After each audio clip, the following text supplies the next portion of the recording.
তোমরা সবার কাছে আমার একটা অনুরোধ, এই গল্পটা পুরো যদি শুনতে হয় তোমরা আমার চ্যানেলটাকে সাবস্ক্রাইব করে দিও, লাইক কমেন্ট শেয়ার করে দিও।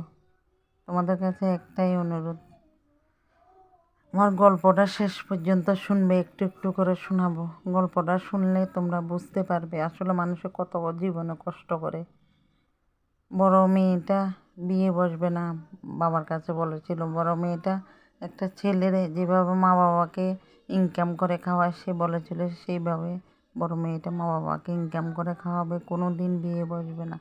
কিন্তু বড় মেয়েটার সবসময় অসুস্থতা লেগেই থাকে, জ্বর সর্দি কাশি মাথা ব্যথা, সবসময় কাশিটা বেশি। কিন্তু কি করবে, বাবার তো সেই ক্ষমতা নেই যে শহরে নিয়ে বড় ডাক্তার দেখাবে।